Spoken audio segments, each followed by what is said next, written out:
With an Asiatic coil singing in my background, let's understand the differences between anti-inflammatory reliever, that is AIR, versus the MART therapy.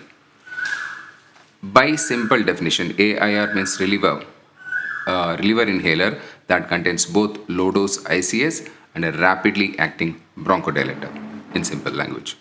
The ICS can be either budesonide or a beclomethasone, and the reliever can be formoterol or a short acting beta agonist like a salbutamol. Whereas the MART, that is specifically used for ICS formoterol combinations. So you have to remember one thing, that it has to be low dose ICS and there is no short acting beta agonist. There are some functional differences how it is to be used. Let's understand one by one.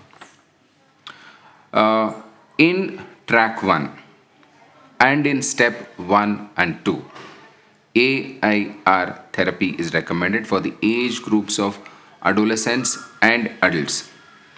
When to use, that is step 1, that is infrequent symptoms, that is 1 to 2 days a week or lesser, or when the asthma symptoms are less than 3 to 5 days per week with normal lung function.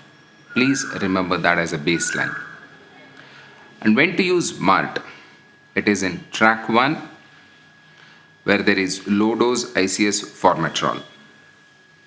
This is to be used in step 3 of asthma therapy, and that is asthma symptoms on most days and waking up at least once a week with reduced lung functions. Please remember that in AIR therapy you are looking at a normal lung function, and when it comes to MART you have already established the low lung functions. These are the subtle differences what you need to understand whenever you're talking about the MART versus AIR therapy.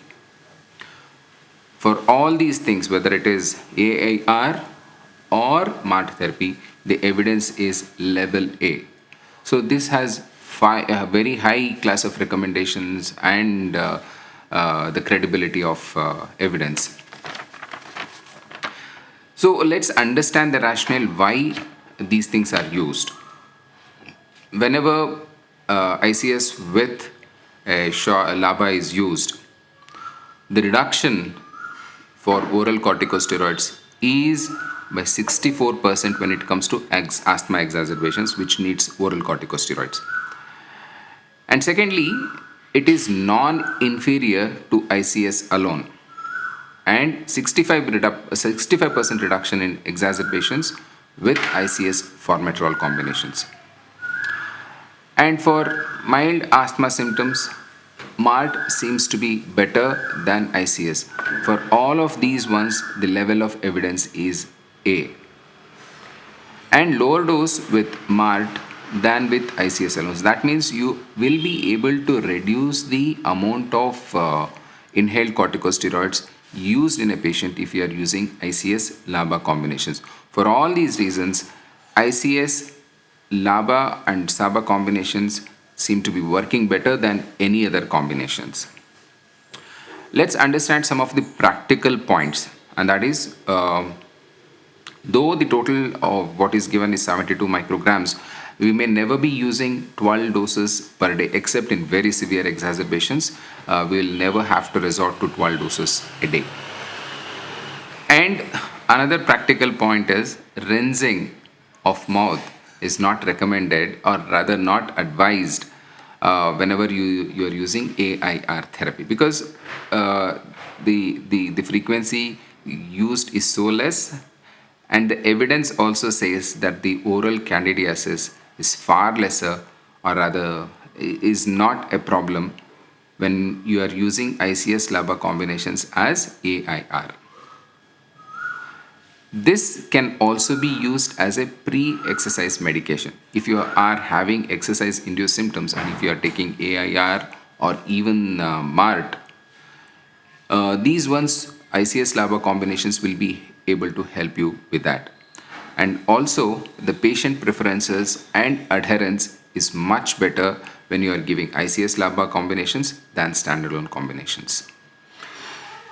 And what are the differences between the ages of 6 to 11 years of age group?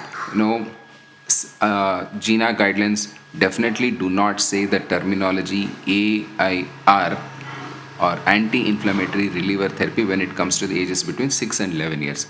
But if you look at the practices, the practice points are almost the same, the recommendations are almost the same, just that the terminology is not used in this age group. In step 1 and step 2, whenever you are taking SABA, inhaled corticosteroids have to be taken in step 1 and step 2. By the time you come to step 3, the definition of MART comes.